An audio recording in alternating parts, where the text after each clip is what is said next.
This week, we got another Switch 2 rumor, Nintendo goes after a popular Switch emulator, and more.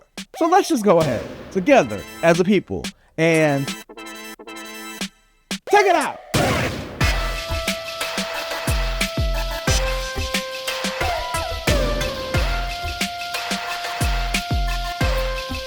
And welcome to another sensational Sunday. I'm Mike, and I'm back to talk about the gaming news. And the news, well, it isn't starting off great, so there's been more industry layoffs. I covered the Microsoft layoffs a few weeks ago, and usually a lot of companies tend to do layoffs around the same time, so it's not super surprising that Sony and EA have also announced layoffs. Sony announced that they're laying off 900 employees. Now, these layoffs are worldwide for Sony. In the US, this is going to affect Insomniac Games and Naughty Dog, as well as some positions in their creative, support, and technology teams. In the UK and Europe, this is going to affect the London studio as it's closing completely, and they're doing reductions in Gorilla and Firesprite. They also mentioned that they'll be doing other smaller reductions in other teams across PlayStation. There are also some canceled games due to layoffs, but it wasn't specified which games have been canceled. That information came from a statement from the head of PlayStation Studios, Herman Hulst.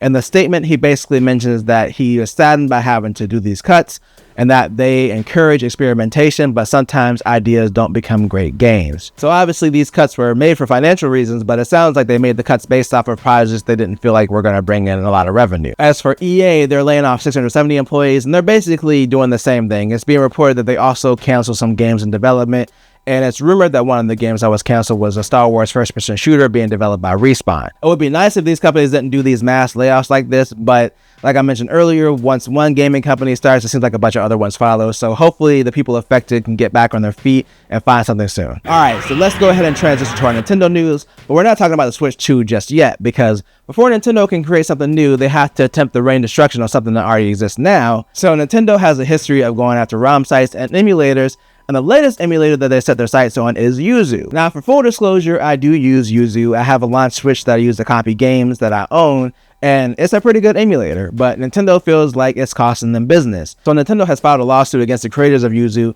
claiming that they violated the anti-circumvention and anti-trafficking provisions of the DMCA, according to the Engadget article.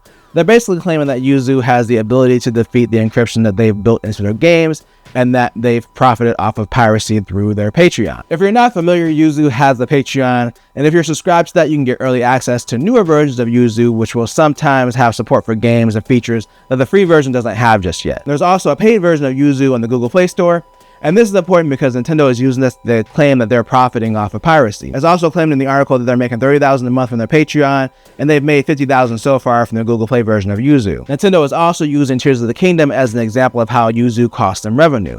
They're claiming that it was distributed over 1 million times a week and a half before its official release, and a lot of sites said they could use Yuzu to play it. So if Nintendo wins, they want them to stop distributing their software, and they want them to pay an unspecified amount for damages.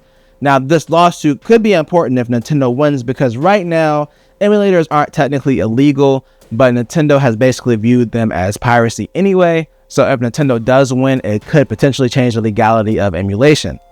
I don't know enough about the legal process to say how likely it is that Nintendo would win, but we'll have to see how this plays out in court. I can say that Yuzu, like most emulators, doesn't provide the information from the Switch in order to decrypt the games. When I initially set up the emulator, I had to retrieve the key from the Switch that I already owned, which is how a lot of the emulators get around violating the console manufacturer's IP. Most of them require some kind of software key or BIOS from the original hardware in order to work, and typically they don't provide that. Either way, I guess we'll have to wait to see how this whole thing plays out. Just like we're waiting on the release of Nintendo's next system, and that's what we're going to talk about today in our final story. So the last Switch 2 update we had was that Nintendo decided to delay the system until Q1 of 2025.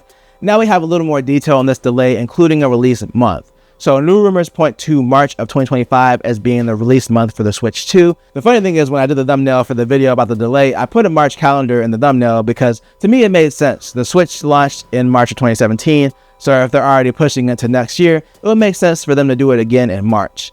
Now, the other thing I want to talk about is why they delayed the Switch 2. The last time I talked about it, there wasn't much information on why the delay was happening. Of course, these are still rumors, so it may or may not be true, but since then, the speculation has been that they wanted to avoid hardware shortages, which, let's be honest, there's probably still going to be a shortage either way, but the other speculation of why they delayed it is they wanted to have a better launch lineup. so they would have time to get some more games lined up for that launch window. So this explanation seems pretty reasonable to me.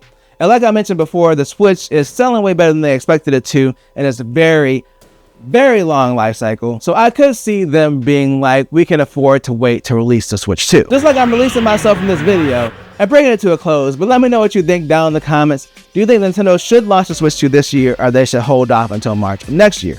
Again, let me know down below.